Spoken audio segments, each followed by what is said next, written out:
MMA Oddsbreaker, ladies and gentlemen. Frank Trigg, Mike Pyle. Mike Pyle getting ready to fight Rick Story here this weekend, UFC 160. Yep, Mikey, you got a baby on the way. sure do. Yeah, how's It's train? mine. It's yours. It's great. Yes. Yep, sure is. How's it? How's that changed train camp at all? It hasn't. I got a good, strong woman with that's carrying my child. So There's no she, late night food cravings, no weird sleep patterns that's keeping you you up know at what? night. She's a trooper, man. I mean, other than her own sicknesses, that come from being pregnant, man, she's doing great, man. She's, it's sometimes a little uncomfortable for her to sleep, with the belly and all, because she's 7 months pregnant now. But Wow, other than that, man, all these horror stories of their pregnant wives and things, I have not seen that out of my wife. good for you.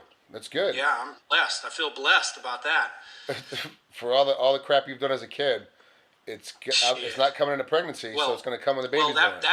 that would have came back on me if it had been a daughter. Yeah, good point. Child number two. Child number two. Yeah. What? You're a country boy, and your wife is a little bit more country than she wants to let people know. Like, she's okay with a big piece of property and a creek running in the back and some mud and letting you run out there and hunt and fish. Well, more fish than hunt, obviously. But Oh yeah. what's your end plan? What's your game plan? How much time do you plan on sitting here in Vegas? We've already been scouting around for different places to possibly move. We already went to Colorado, went out to Boulder, checking it out there. It was beautiful. Yep. That's somewhere, that once I, get older, when I'm older and old like Frank Trigg and gonna, make a different move in my life, I'm gonna go, you know, we, when that time is, I don't know. I'd like for my son's name is Max? Maximus. So whenever Max is old enough to, start to go to school and everything, I'd like to be out of here. So you're looking at 5 years from now, which is Yeah, it's a good game about plan. 5 years. Yeah, that's a good game Yeah, plan. Boulder's great. University of Colorado's up there. It's a very very hip, younger, smart, advanced kind of hippie Bergenstock kind of town. But everyone's yeah, still real educated up there. It's a really really good place. Everything I've heard about Boulder and Denver it's a good shot if you end up there. That's actually a real good spot. yeah, Um, man. I'm excited about that possibility, but who knows? Who knows where it'll be? But I'll guarantee you one damn thing though. Wherever that is a nice, a good uh, trout stream will be close. I figured just as much. Yeah, within Yeah. walking distance, none of this driving distance. Like, Oh man, that would just be nice if if I just had to walk 200 yards to go get my cold beer yep. from the river. That would be awesome. Oh, that would be great. I'm actually a little jealous right now just thinking about it. Yeah. Well, let's give the fans what they want. Break down Rick's story for us. Rick Story. Yeah. Rick Story is a short, compact fighter. He is a Jake Ellenberger esque type fighter, if you will. He's got good wrestling. He's got a straightforward fight style. He'll bring it, and that's basically it. He likes the commotion going on in the cage to benefit himself. So looking to keep him off rhythm and keep him off of his own style of fighting and make him fight my fight. Does he bring to the table anything that you haven't seen before in your 30 plus matches? Not at all. Not at all. He, you know, I'm an old salty vet, man. I've been around. I've fought them all. I've fought slick, outside guys, that are real good, from the outside. I fought brawlers that love to be on the inside. I fought wrestlers. I fought jiu-jitsu guys, and that's basically all you get. That's about all there is out there, and I've fought them all. And he's a very hard-nosed guy, though. He's tough. He's got a granite head, but we'll just see. We'll see how the chin is. Story's one of those guys that you always go, what is he looking at on me that he's going to prepare for to fight Mike Pyle? But he doesn't change for anybody else. He just does what he does. But I've never seen him get hit super hard before. So I do want to see you crack him on the chin a couple times to see if he's got a glass jaw, if he's got a weak neck that's going to make his head snap around, and what's going to happen. Do you think it's going to be one of those styles where where like Martin Kampmann and Jake Ellenberger, where Martin had to kind of weather the storm through the first round and caught him later, or are you going to go out there and be able to blast him kind of right off the beginning because you see some weaknesses in his foot patterns? Well, not to give too much away, but I never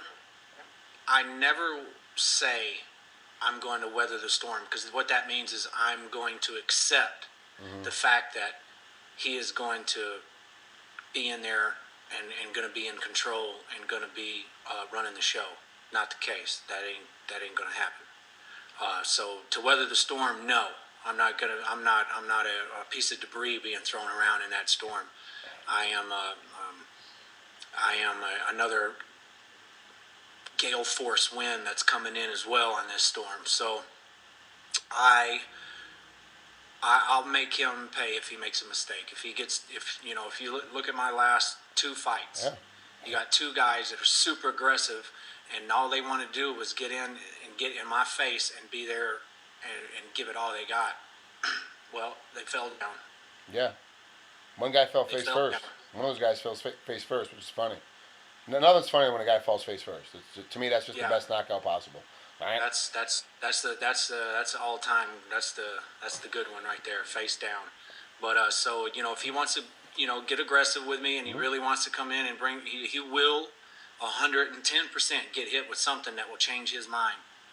If he doesn't fall down, he'll back off a little bit, and he's going to have to pick and choose what he wants to do. He's not going to be able to bull me around. When we train together, that's the one thing that always happened to me. I'd have a good game plan coming. Okay, here's my round with Pyle. This is what I'm going to do, and you'd hit me with something that would change my entire game plan. Like I'd have to rethink everything that I'm doing, and that's just in a training session.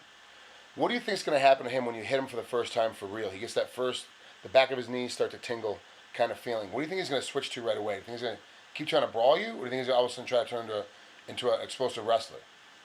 Well, that's probably a good assumption with the wrestling. But again, he's going to have to get close to me again. After let's say if I'm if it does come down to I get a good shot on him and he wants to wrestle, I'm not going to be within a grasp for him to wrestle me. I'm going to make sure that I'm positioned where I need to be. Whether he's hurt or not, I'm going to always be in a good position and ready to fire at any point. What's the height difference between you two? I think only by 2-3 inches maybe. It's not. Only by Mike, dude. 2 or 3 inches in an MMA fight, dude. That's a world. That's a half a ring. I mean, 3 inches, a 3-inch difference from a guy that's short as compact and tall and lean. That's a big difference. A 3-inch reach advantage, a 3-inch height advantage is very difficult to deal with. Well, there's guys that are short, but they still got knuckles that'll drag. Yeah, that's true.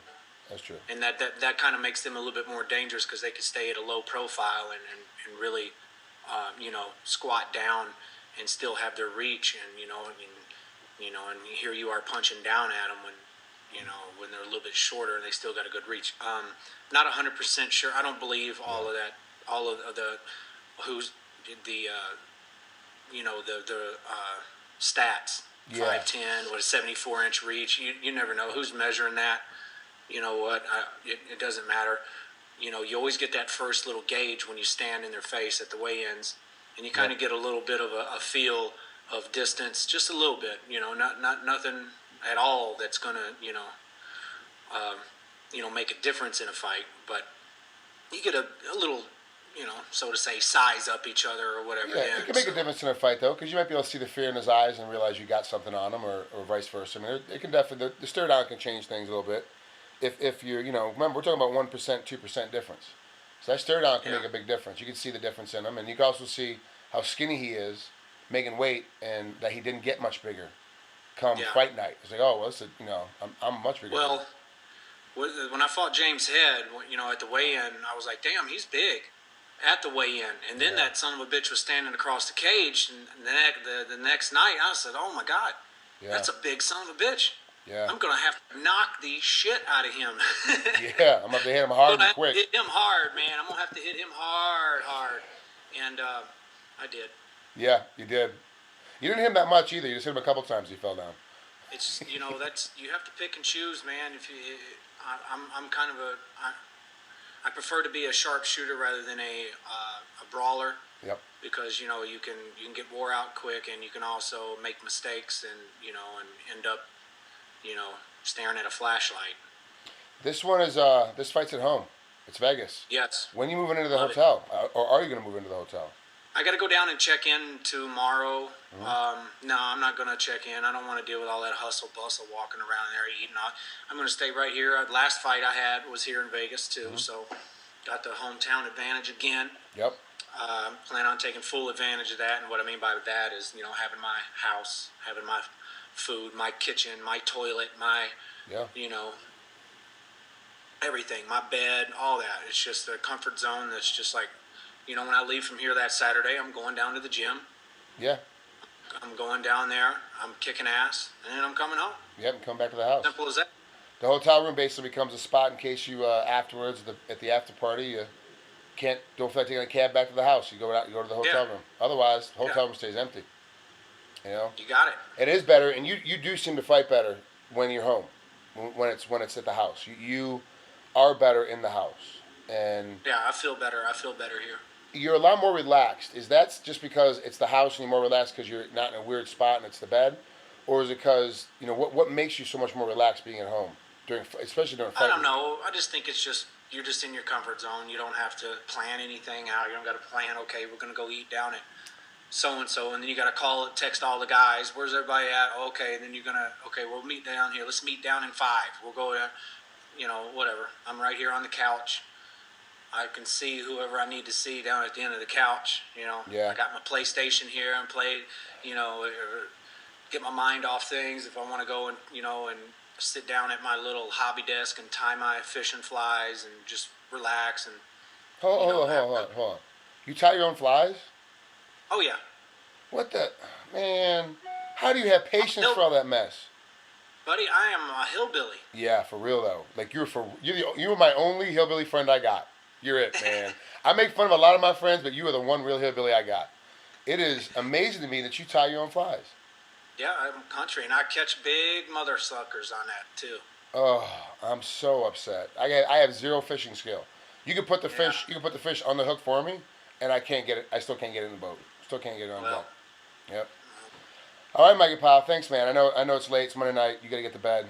It's you just finished training right now, right? Pretty close. Well, yeah. I stayed up there a little bit. I had to take some pictures and stuff, and lollygagged around and feeling good. I'm real close to weight. What's your weight like right now? 184. Okay. You wake up day of on Friday morning. You wake up at what? I'll probably wake up that day. I'll go probably 4 to 5 pounds. Okay, normal. So nothing's changed. Actually, a little bit lower than normal. That's more normal being a couple of years ago. Like now, you're getting your weight down a little bit better and good. Yeah. It's showing because you're coming in with more action, more energy, and your hands are faster. Your kicks are faster, and you're a lot smoother on the ground. So it's working. Appreciate it. All right, bud. Well, hey, man, I'll see you there Saturday.